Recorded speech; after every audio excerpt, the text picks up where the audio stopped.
अभी जो आप स्क्रीन पे तस्वीरें देख रहे हैं वो महाराष्ट्र की है। अभी हाल ही में महाराष्ट्र का चुनाव संपन्न हुआ है।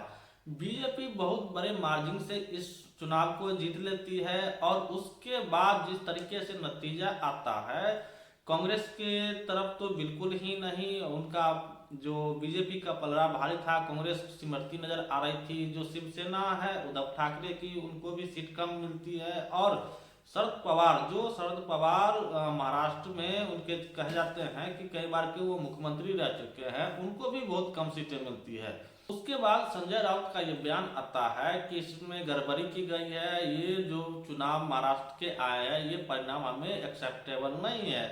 इसके बाद वहां पे गांव के लोग ऐसे, जहां पे कांग्रेस को वोट डाले थे जिस गठबंधन के तहत, महा विकास अघाड़ी के तहत, जो कांग्रेस उसकी गठबंधन में शामिल थी, और गांव के लोग कह रहे हैं कि 70% वोट कांग्रेस को गया है, पर उनको एक भी वोट उस गांव में नहीं मिला है। ईवीएम में ऐसा शो किया गया है कि कांग्रेस पार्टी को एक भी वोट नहीं आया है और भारी मार्जिन से बीजेपी को जीत लेती है, तो जनता में ये विद्रोह हो जाता है। अब जनता सड़क पे उतरने लगी है। इससे पहले 2014 से ही बामन मेश्राम साहब कई बार ईवीएम को मुद्दा बना चुके हैं और सुप्रीम कोर्ट में ये केस लेकर के जा चुके हैं। सुप्रीम कोर्ट का कहना है कि ईवीएम से फ्री, फेयर और ट्रांसपेरेबल चुनाव नहीं हो सकता है। और बामन मेश्राम साहब 2014 से ही लगातार ईवीएम के विरोध में मुहिम चला रखे हैं, पर किसी भी पार्टी को वो उस टाइम समझ में नहीं आ रहा था, पर अब बहुत जल्दी ही इस बात को समझ में उनके दिमाग में आ रहा है। अखिलेश यादव ने भी संसद में कहा था कि मैं 80 के 80 सीट अगर यूपी में जीत जाऊं तब भी ईवीएम पे भरोसा नहीं है। एलन मस्क, जो सबसे बड़ा टेक्नोलॉजी में सबसे नंबर 1 है, एलन मस्क है, अमेरिका में वो कंपनी चलाते हैं। उनका कहना है जो टेस्ला जैसी कार, जो सनलाइट से मोबाइल चार्ज हो जाती है, ऐसी कार बनाते हैं, मोबाइल बनाते हैं।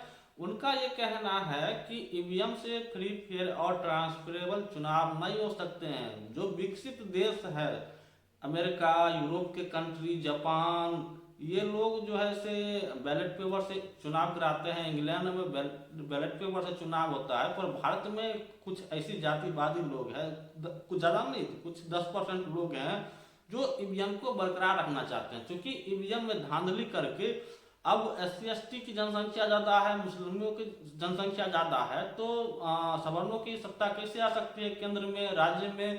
तो वो सबसे नया तरीका निकाला कि ईवीएम को इसे डेवलप किया जाए, और ईवीएम को डेवलप करके लाल कृष्ण आडवाणी ने बड़े व्यापक रूप से पूरे देश में फैलाया, और उसके बाद आज बीजेपी इसका फसल काट रही है। ईवीएम का विरोध कैसे होता है? तो ईवीएम का पहले कांग्रेस पार्टी लाती है, इंदिरा गांधी के टाइम में ये बिल पास होता है और लाल कृष्ण आडवाणी इसको व्यापक रूप से पूरे देश में प्रचार प्रसार करते हैं और इससे चुनाव होता है। उसके बाद जिस तरीके से कांग्रेस की सत्ता थी और कांग्रेस ने इसका इस्तेमाल 2004 के इलेक्शन में, लोकसभा इलेक्शन में, उसके बाद 2009 के लोकसभा इलेक्शन में करती है और व्यापक रूप से सीट लाती है, संसद में अपना सरकार बनाती है।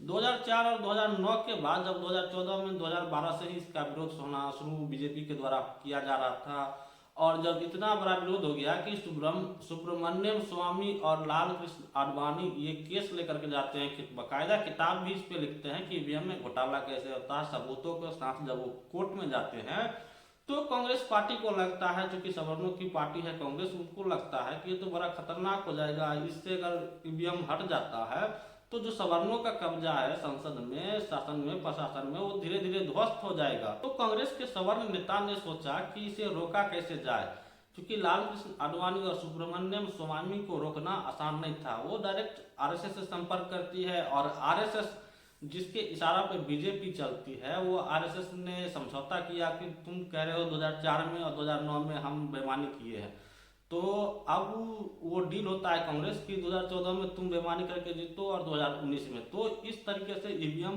में दोनों बीजेपी और कांग्रेस दोनों म्यूचुअल अंडरस्टैंडिंग के तहत समझौता करके सरकार बना रही है, और व्यापक रूप से जिस तरीके से बेईमानी हो रही है, खुल्लम खुल्ला बेईमानी हो रही है। पहले तो बूथ लूटे जाते थे, कैप्चरिंग की जाती थी, तो उसमें 1% धांधली होती थी, पर ईवीएम से सटल से बेईमानी हो रही है। अब इसके विरोध में देश भर के तमाम लोग लिख रहे हैं, बोल रहे हैं। जनता, जो पहले नेता बोल रहे थे, अब जनता वो बात बोलने लगी है। और अभी महाराष्ट्र में शुरू हुई है 2024 के लोकसभा इलेक्शन से पहले दिल्ली के जंतर मंतर पे जिस तरीके से ईवीएम के विरोध में प्रदर्शन हुए थे, अब महाराष्ट्र में वो देखने को मिल रही है। संभल में जो विवाद अभी नया खड़ा हुआ है जामा मस्जिद का, वहाँ की जो विधानसभा है कुंदर की, जिसमें धांधली की गई थी, सपा के प्रत्याशी ऐसा आरोप लगा रहे थे, उसका वीडियो वायरल हो रहा था कि 99% चार्जेबल में डबल वोट निकल रहे हैं बीजेपी का प्रत्याशी का। तो कुछ इस तरीके से धांधली हो रही है। अब लोग जागरूक हो रहे हैं और ईवीएम को हटाने की मांग कर रहे हैं। आपकी क्या प्रतिक्रिया है, कमेंट बॉक्स में दर्ज जरूर कीजिएगा।